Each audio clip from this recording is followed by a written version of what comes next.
nageenyi badhaadhaa daawwattootaaf dhaggeeffattoota Qaanqee Show nagaan keenya kabajaaf jaalalaa oromummaa bakka isin jirtan hundumaatti isna qaqqabu isin jetti Qaanqee Show sagantaan keenya yeroo muraasaaf qilleensarraa dhabame amma gama qilleensaatti deebiteetti.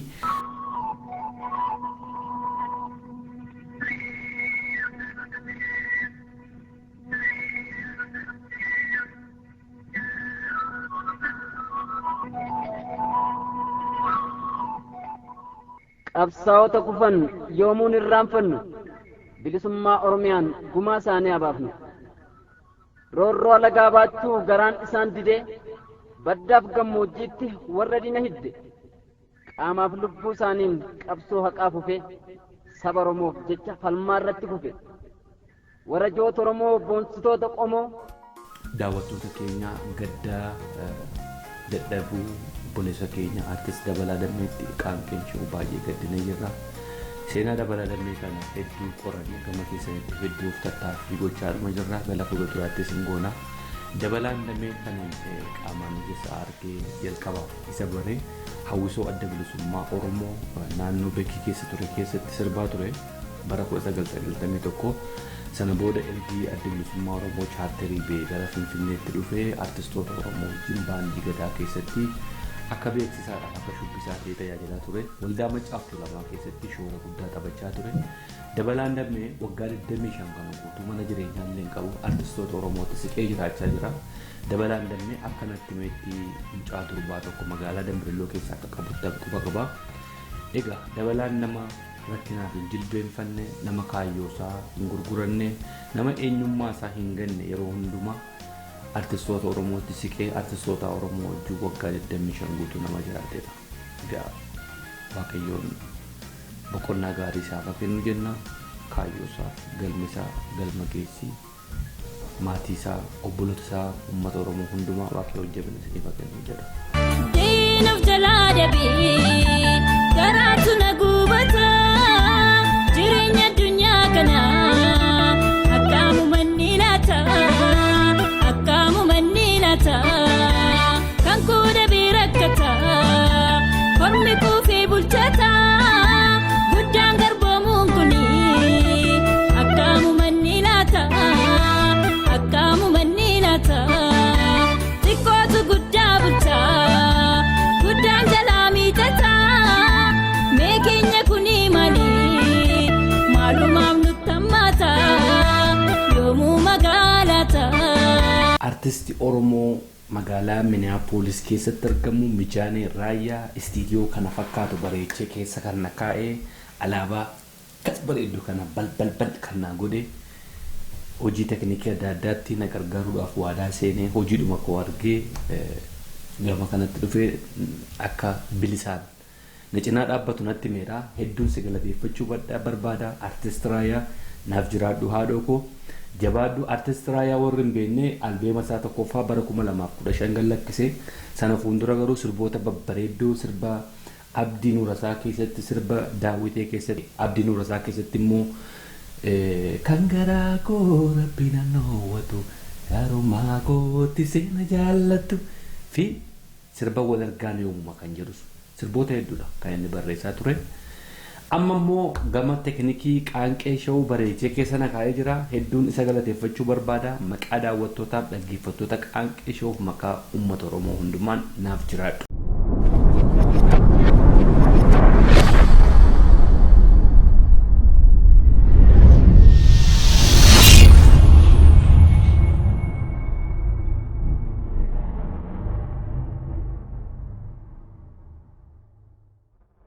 haala rakkina hir'uu keenyatti xiqqoo qabdus warri nu guuchaa jirtan hedduun isin galateeffachuu barbaada. Namni tokko maqaan isaa akka dhaamu kan hin barbaanne asuma magaalaa Kaalgaarii Kanaadaa irraa Qaanqee Show waan baay'ee irraa baranne Qaanqee Show dhaabbachuun qabdu waan hin qabuudin si cinaa dhaabbadhee kaameeraa xiqqoo tokko na argeen iseedhaan waraabaa jira. Boleessa koo maqaan kee akka dhaamu uummata fuulduratti paablikiitti nan minjettee wanta ta'eef garuu hedduun si galateeffachuu barbaada. Naaf jiraadhu Oromoo ka keetii qabaachuu kootti baay'een gammade hundi keessan naaf galatooma.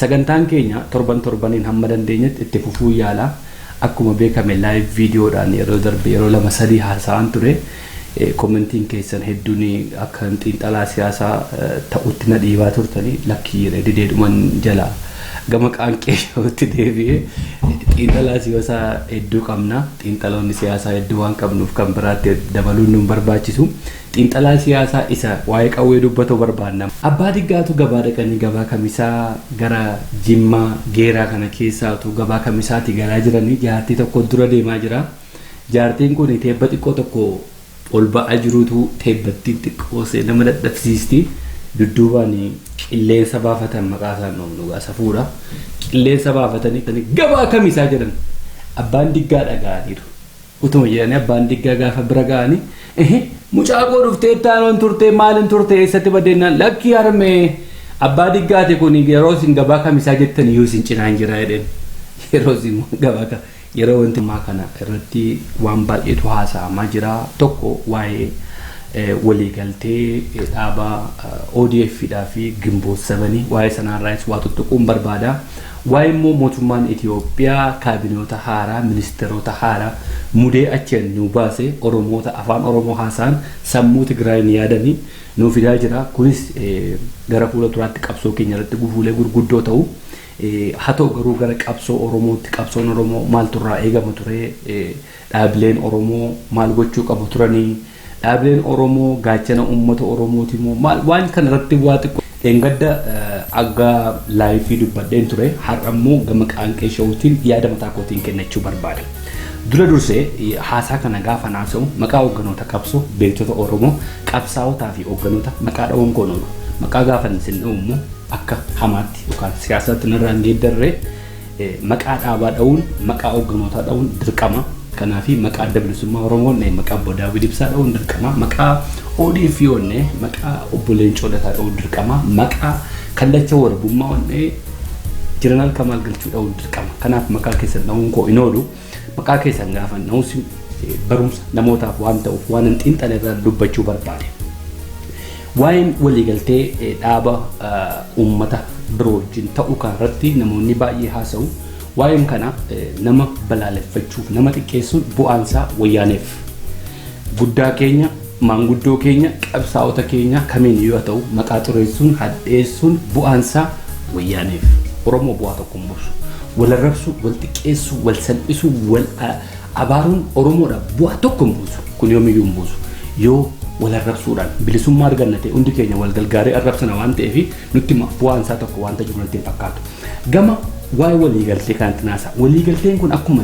yeroo darbee isin jedhee addi bilisummaa Oromoo Obbo Daawit Ibsaatiin hoogganamu bara 2006 keessa ture August keessa AFD Alliance for Freedom and Democracy kan jedhu warra qeenjitii wajjin waliigaltee godhee ture yeroo sana keessa waan baay'eetu dubbatame waan baay'eetu jedhe hoogganoonni yeroo sana keessa waan dubbatan barbaadeen dhabe garuu hoogganaa adda bilisummaa Oromoo keessa nama tokko kan ta'an Obbo Tamaam Yuusuf yeroo sana maal jedhan karaan Oromiyaa geessu Itoophiyaa keessa baasaa jedhan karaan Oromiyaa geessu Itoophiyaa keessa baasaa jedhan akka jedhanii haasa'anii turan uummata sana gammachiisuuf ta'e hin beeku wanti sun baay'ee sin deemnee hamilee guddaa sin godhanne hin fashale uummata alagaa wajjin waliin galu dhaaboleen Oromoo yeroo sana hedduu ture dhaabolee Oromoo wajjin walitti dhufanii qabsoo kana finiinsanii uummata Oromoo yoom caalaa bilisummaa barbaadu bilisa baasurraa uummata alagaa wajjin waliigaltee ta'uun suni yommuu sana baay'ee fagoo hin deemne keessa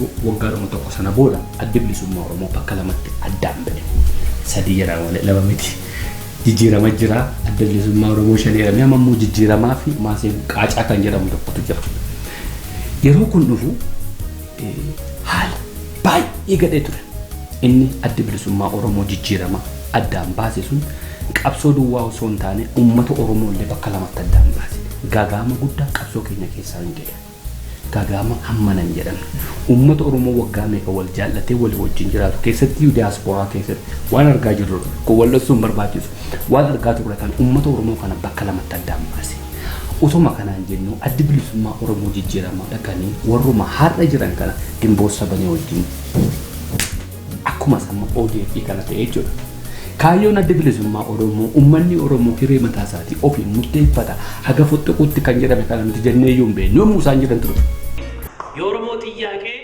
የመገንጠል ጥያቄን ብሎ ማሳነስ አይገባም ኦሮሞ ለዘመናት በተፈጠረበት በቀየው ላይ የኖረ ህዝብ ነው። ከማንም ጋር በጋራ ለመኖር ወይም ደግሞ አንድ ሀገር ለመመስረት የተፈራረመበት ፎረም አልነበረም። ከኦጋዴኑ፣ ከኦሮሞ፣ ከአማራው፣ ከትግሬውም ጋር በዚች ሀገር እንደዚህ አይነት ሀገር እንመስረት እንደዚህ አይነት ህገ መንግስት ይኖረን ብሎ የተፈራረመበት ወቅት አልነበረም። ታዲያ ከማን ነው የሚገነጠለው? ከማጋ ነው ያንን ፍርማ ለመበጣጠስ የተዘጋጀው? ኦሮሞ የኖረው በቀየው ያለው በቀየው ማንን ወረረ? ማንን አገር ወሰደ? ስለዚህ የኦሮሞን ጥያቄ ወደ መገንጠል ጥያቄ መውሰድ የሚፈልጉት ኃይሎች የሚሆኑ ቡድኖች የዛችን ሀገር መሰረታዊ ችግር መፍትሄ ላለመስጠት የሚደረግ ጉዳይ ነው እንጂ ኦሮሞ ሊገንጠል ብሎ አንድ ቀንም የኦሮሞ ነጻነት ድርጅትም አልተናገረም።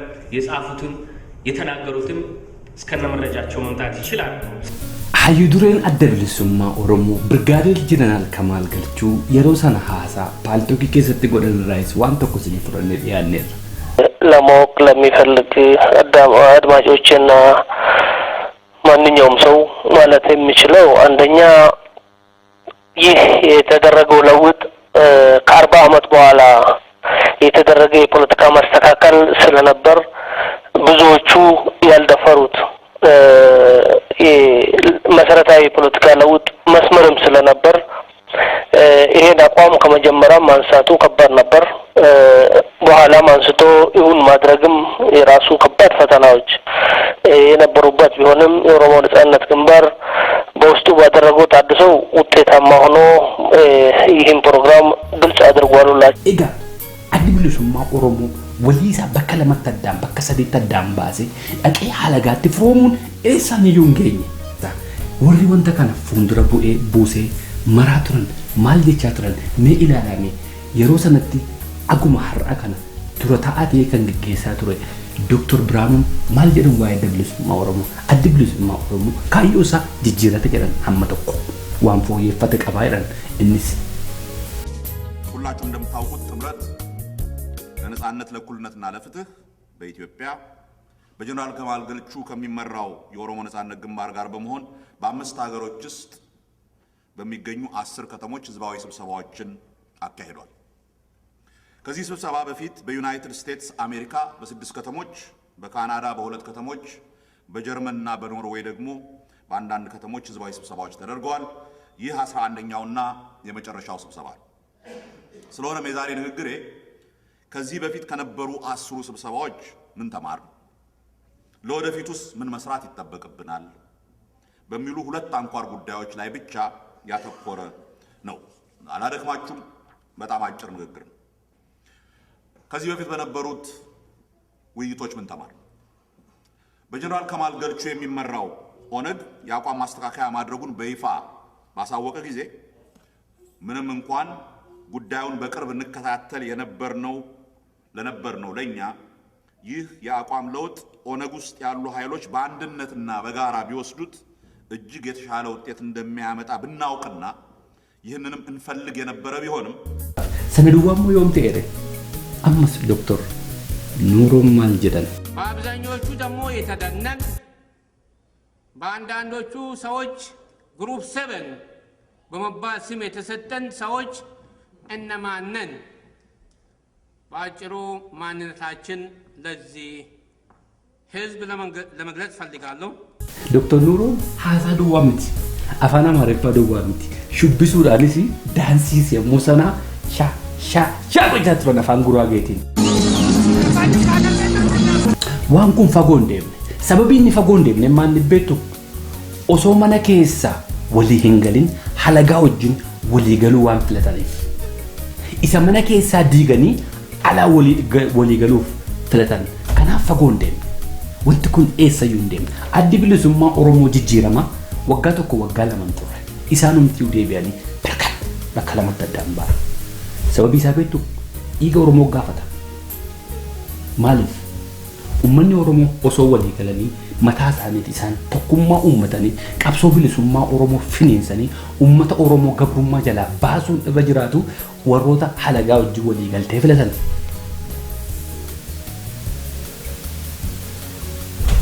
Harroo jabana keenya keessa maaltu jira?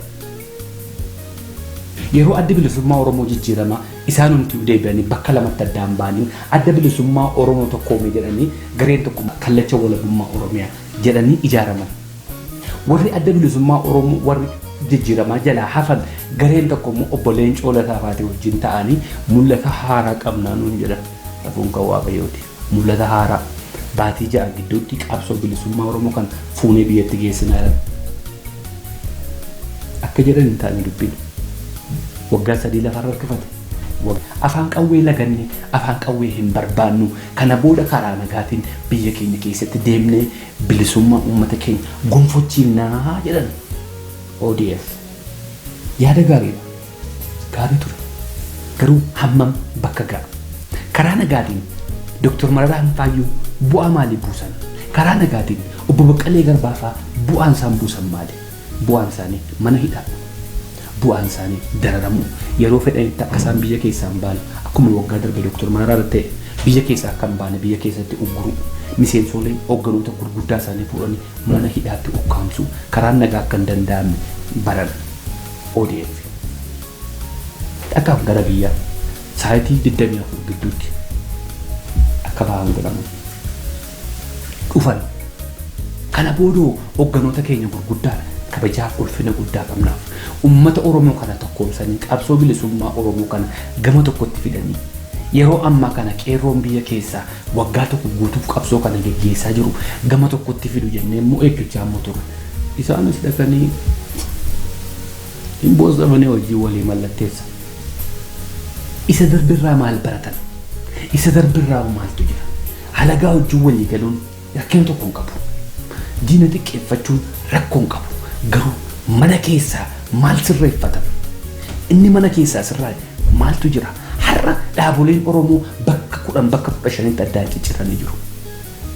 Gurguddoon namoonni keenya warra kana itti bo'anii akka gadaa Oromootti walitti fidanii araarsuu manna. Halagaa wajjin naganii.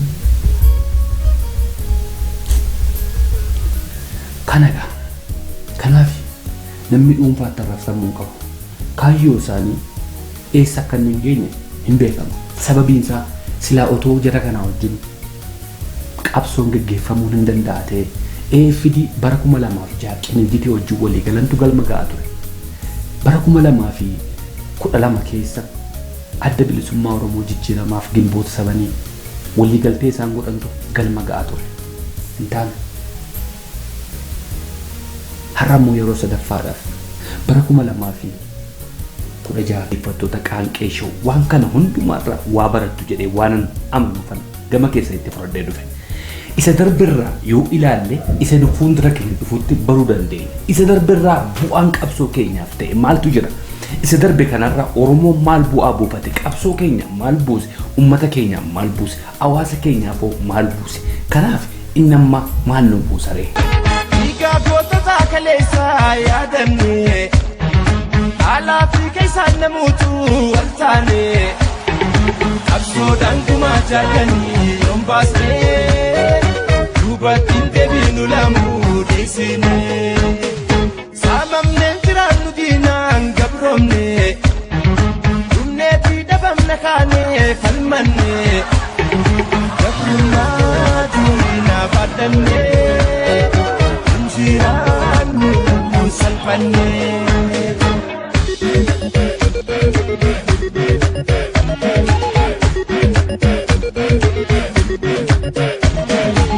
sayabure eleimane ewatin bulanse ewatin doinanse akiti barana afulato dangacho ewatin bananse ewatin bananse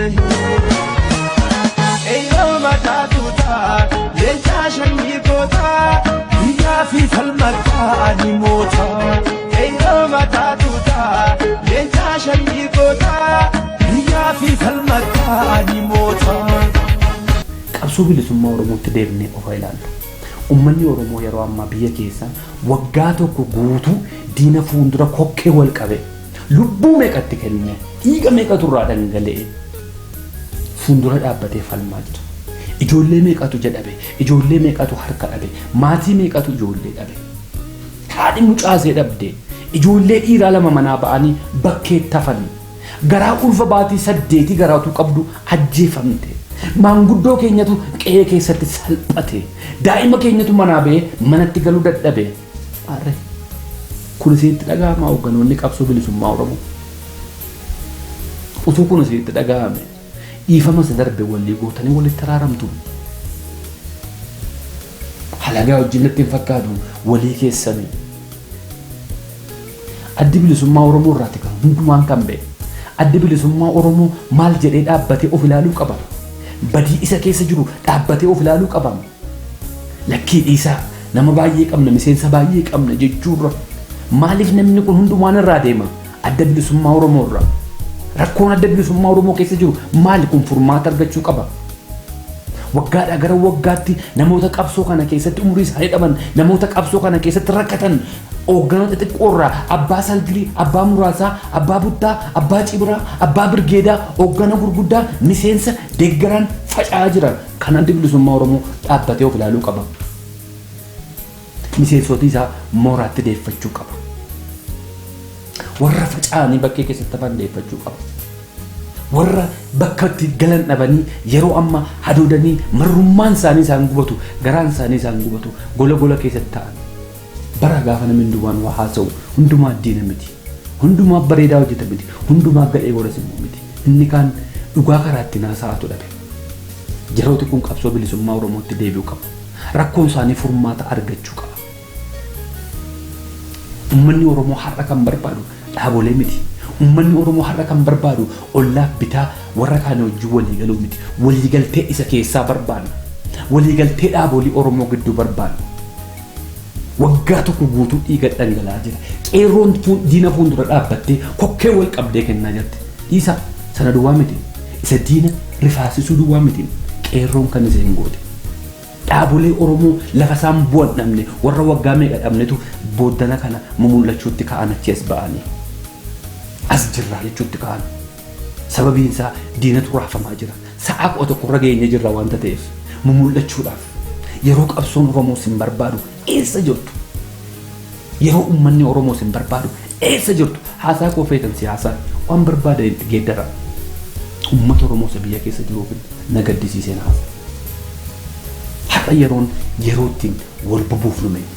Har'a yeroon maqaa hoogganootaatiin wal xureessinu miti. Har'a yeroon hoogganoota keenya maqaa hadheessinu miti.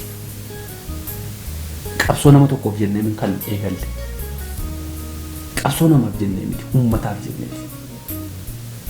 Hoogganoota qabsoo bilisummaa Oromootiif kabajaa fi ulfina guddaan qabaaf. I don't disrespect them. Kabajaan qabaaf. Garuu kabajaan sun immoo badee jiru hin dubbatin jechuu miti. Yeroo isin dhaabbattanii of ilaaltan amma hoogganoonni qabsoo Oromoo dhaabbadhaa of ilaalaa. Uummata facaasaa jirtu. Uummata diigaa jirtu. Hundeetti isin ilaalame. Isin hundee miti mataadha. Mataadha. Kan namaan deemu isin jala deemete namni kan wal facaasaa jiru. Waan 2007 keessa ta'e adda bilisummaa Oromoo jijjiiramaa dhufeen hawaasi Oromoo bakka meeqatti addaan ba'e. Churchiin Oromoo bakka meeqatti addaan ba'e. Maskiidii bakka meeqatti addaan ba'e. Meeqa addaan baasan hoogganoota kan kana gochaa jiru. Har'a dhiigi dhangala'aa jiru kan tokko isin goone yoomiyyuu tokko ta'uu hin dandeessan. Gimboo sabanii wajjin, qinajjitii wajjin, abaluu wajjin tokko ta'uu miti dubbiin walii keessanii tokko ta'uu qabdu. Hoogganoonni qabsoo bilisummaa Oromoo. Mi maalumatu adda isin godhe. Uummata Oromoof qabsoomnettu. Uummata Oromoo bilisummaa gonfachiifnettu. Oromiyaa wala boomsinaa jettu. Oromiyaa bilisoomsinaa jettu. Ergi Oromiyaaf ta'e maaltu tokko isin gochuu dadhabe. Ija keenya namarra keenya jira. Ija keenya namarraa yoo qaabne qabsoo keenya fuulduratti deema. Sababii ija keenya namarra keenya bitu maqaa nama tokko hadheessaa oola. Sababii ija keenya duwwaa namarra keenya bitu maqaa nama tokko xureessaa oola. Ija keessan namarraa fuudhaa. Qabsoorra kaa. Uummata Oromoo irra kaa. Waan gootan nama gammachiisuuf hin godhina. Uummata gammachiisuuf godha. Hooggana qabsoo bilisummaa Oromoo gammachiisuuf hin godhina. Uummata Oromoo gammachiisuuf godha. Jireenya kootti an nama gammachiisuuf hin godhu. Dhugaa jirtu dubbadha. Dhugaa jirtu dubbadha. Akkas yoo ta'e qabsoon keenya fuulduratti deema. yoo garuu ija keessan namarra keessan namni sun nama yeroo inni dogoggoru lafa lixxan abdu yoo nama gammachiisuuf ta'e namni sun nama hindu'a gaafa inni du'u nama sin geggeessuu dhabdu kanaaf ija keessan namarraa kaasaa ija keessan qabsoo itti amantan sanarra godha akka nama tokkootti aadaa Oromooti namaaf kabajaa kennu garuu ija keessan namarra kaa'ina namarra kaa'udha kan nama rabsu nama ija isaa namarra kaa'udha ija keessan kaayyoo irra kaa'udha ija keessan qabsoo bilisummaa Oromoo irra kaa'adha akkas taanaan qabsoon keenya fuulduratti deemti kanaan achi garuu waluma rabsaa umurii keenya fiina wal salphisuu keenya keessa wal xiqqeessuu keenya keessa kan benefitii argatu wayyaaneedha wayyaaneen itti gammada har'a carraan qaba jedhee kaameeraan fuuldura kaa'adhee maayikiroofoonii as kaa'adhee hoogganaa qabsee waan arrabse kan sanatti gargaaramu saantimoo tokkotuun kaffalee wayyaaneedha information tola kennaaf wayyaaneedhaaf fayyaa ta'a waan na dhaggeeffattaniif torban sagantaa biraa wal agarra qabsoon itti fufa injifannoon ilmaan Oromootiif.